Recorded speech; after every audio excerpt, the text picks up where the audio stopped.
Pemerintah bersiap menghadapi gelombang ketiga setelah adanya varian baru dari virus corona yang bernama Miu atau B1162. Meski belum terdeteksi masuk ke Indonesia, untuk mencegahnya pemerintah mulai meningkatkan pengawasan di pintu masuk, seperti bandara dan pelabuhan. Menurut juru bicara penanganan COVID-19, Wiku Adhisa Smito, upaya lain adalah meminta masyarakat untuk lebih meningkatkan protokol kesehatan. Saat ini persebarannya sudah ditemukan di beberapa negara lain di Amerika Selatan dan Eropa. Status VOI diberikan pada varian yang sedang diamati untuk dapat memberikan kesimpulan bahwa varian ini bersifat lebih infeksius daripada varian originalnya. Walaupun saat ini kondisi saat cenderung normal dan beberapa pembukaan sektor juga secara gradual dilakukan, pemerintah terus berusaha mengawasi mobilitas dalam dan luar negeri dengan penuh kehati-hatian. Menurut Wiku, varian Miu sudah menyebar. Sejumlah negara mulai mengidentifikasi keberadaan varian tersebut, seperti Amerika Selatan dan Eropa.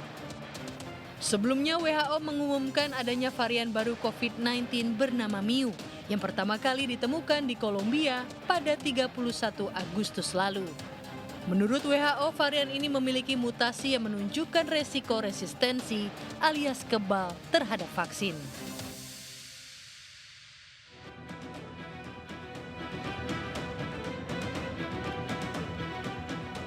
Pemirsa, tema kita pada malam hari ini adalah Indonesiaku waspada varian Miu. Dan saat ini di studio sudah kehadiran narasumber via Zoom. Langsung saja saya perkenalkan. Yang pertama ada Ibu Siti Nadia Tarmizi selaku Direktur P2P Kemenkes Republik Indonesia. Selamat malam Bu Siti. Ya, selain Bu Siti ada juga Ibu Neti Prasetyano, anggota DPR RI Komisi 9. Selamat malam. Bu Neti. Selamat malam, Assalamualaikum warahmatullahi wabarakatuh. Waalaikumsalam warahmatullahi wabarakatuh. Kita ke Bu Siti terlebih dahulu ya Bu Neti ya. Bu Siti, ini seberapa besarkah potensi dari virus Miu ini masuk ke Indonesia Bu Siti?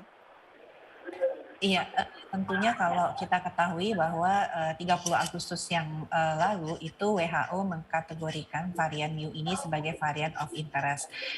Memang kalau kita lihat klasifikasinya tentunya tidak seperti berbahaya pada varian-varian yang kita dikategorikan sebagai varian of concern. Jadi dia masih satu tingkat di bawah dari varian of concern atau yang kita kenal sebagai varian alpha, beta, dan delta.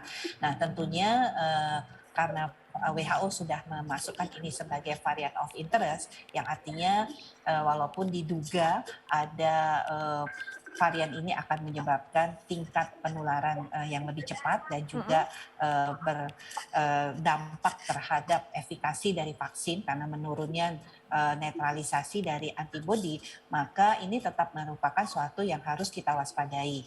Mengingat saat ini sudah ada 41 negara yang sudah melaporkan adanya kasus Miu ini di dalam pemeriksaan genome sequencing-nya. Baik, sudah ada 41 negara. Lantas untuk Indonesia sendiri apa yang harus menjadi ancang-ancang dari pemerintah? Karena untuk vaksin sendiri ini saja Indonesia sejauh ini sudah berapa persen Bu? Persebaran vaksinasinya? Ya, baik, kalau kita melihat saat ini tentunya capaian vaksinasi kita masih sekitar kalau yang menerima dosis kedua secara lengkap itu baru kurang lebih sekitar 20-an persen ya kalau kita lihat total penerima vaksinasi dosis pertama itu ada 66,7 juta, yang dosis kedua itu adalah 38,1 juta, dan dosis ketiga itu adalah 720.000. Jadi kalau kita lihat yang dosis lengkap itu ya kurang lebih baru 18,5%-nya. Nah tentunya hal ini yang menjadi tantangan kita karena kita tahu bahwa vaksin ini baru akan kita terima secara lengkap sebanyak 426 juta dosis itu sampai dengan Desember 2021, sehingga otomatis memang kita akan dalam pelaksanaan vaksinasi ini secara bertahap. Nah, selain vaksinasi sebenarnya yang harus kita lakukan adalah kita tahu mengetatkan pintu-pintu masuk negara itu menjadi penting karena kemudian inilah tahap awal untuk bagaimana mencegah penyebaran virus baru termasuk varian Mu ini. Jadi tentunya kita meningkatkan kewaspadaan kita terutama untuk pelaku perjalanan baik itu WNI ataupun WNA yang berasal dari negara-negara khususnya seperti Kolombia dan Ekuador yang dikatakan prevalensinya Kolombia itu 13% ya, dan kemudian kalau Ekuador itu sekitar 2%. Nah, di sini karena masih tingginya angka prevalensi di dua negara ini, itu tentunya menjadi kewaspadaan kita. Jadi selain WNA WNI yang berasal dari kedua negara tersebut atau negara-negara yang sudah melaporkan adanya varian Mu ini, kita juga tentunya harus waspada terhadap pelaku perjalanan yang memiliki riwayat perjalanan 14 hari terutama ke negara-negara Amerika Selatan ini. Yang artinya proses karantina 8 hari itu memang harus ditempuh, selain mereka melakukan pemeriksaan PCR sebanyak 2 kali, kita harus juga melakukan pemeriksaan genome sequencing pada pelaku perjalanan dengan 2 kategori tadi. Oke, tanggapannya Bu Neti ini seperti apa Bu, bahwa untuk persebaran vaksinasi di Indonesia ini bisa dikatakan belum 50% seperti itu, tapi sudah ada varian baru. Seperti apa Bu tanggapannya Bu? Iya, tentu saja ini mengingatkan kita pada masuknya varian-varian seperti Delta, Alpha beberapa waktu yang lalu, dan kemudian juga berpengaruh pada lonjakan kurva pandemi kita ya.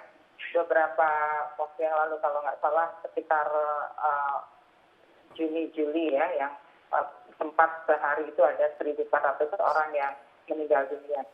Nah, oleh karena itu saya meminta kepada pemerintah untuk bersungguh-sungguh melakukan langkah-langkah mitigatif sebagaimana yang kemarin harus menjadi pelajaran buat kita semua, maksudnya beberapa varian baru, ini tentu juga harus dilakukan ya, menyikapi penetapan varian Mu sebagai daftar varian of interest atau VOI ya oleh WHO. Nah, oleh karena itu tadi dikatakan oleh Bu Nadia bahwa kita akan memberikan perhatian khusus kepada orang-orang yang masuk dari beberapa negara yang punya riwayat perjalanan ke negara dengan varian tersebut.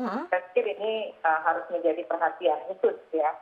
Jangan sampai pintu penerbangan internasional yang selama ini memang berpotensi ya menjadi pintu masuk varian baru ini longgar. Ya, itu satu. Kemudian yang kedua, karena memang ada praktik-praktik bahwa karantina yang dilakukan oleh orang-orang yang masuk ke Indonesia, kemudian dengan beberapa pelanggaran ya, pelanggaran moral hazard seperti dikuranginya waktu karantina, kemudian ada ya semacam transaksi untuk tidak mengikuti SOP karantina dan sebagainya. Saya pikir ini harus diselesaikan ya, karena ini kan sebetulnya terjadi sejak akhir tahun lalu, awal tahun 2021. Nah, saya berharap mudah-mudahan pemerintah betul-betul bisa menegakkan hukum bagi para pelaku pelanggar SOP karantina di pintu perbatasan internasional. Yang berikutnya tentu menyikapi apa yang disebut oleh pemerintah sebagai salah satu pilar penanganan pandemi lewat vaksinasi.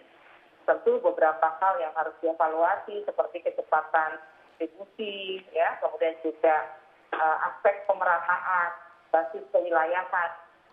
Ini tentu harus dilakukan oleh pemerintah. Ya. Jadi jangan sampai ketika kita cara vaksinasi berbasis risiko, ternyata beberapa provinsi dengan jumlah penduduk yang cukup padat, Jawa Barat, Jawa Tengah, Jawa Timur, itu belum cepat ya distribusinya. Padahal berkali-kali pemerintah mengatakan vaksin menjadi salah satu game changer.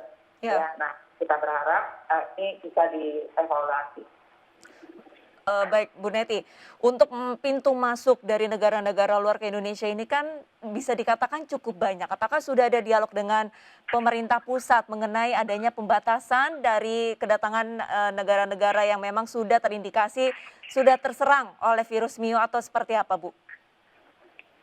Ya, terus terang kita belum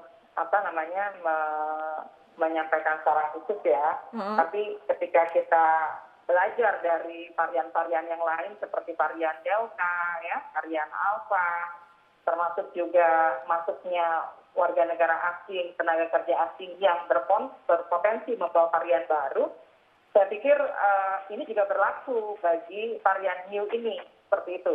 Jadi negara-negara yang tadi disebutkan oleh Bu Nadia, ada kurang lebih 40 negara ya, yang sudah teridentifikasi ditemukan varian ini, saya pikir sudah mulai jadi travel warning ya bagi kita gitu. Siapapun yang masuk dari negara-negara tersebut tentu harus mendapatkan pengawasan khusus ya.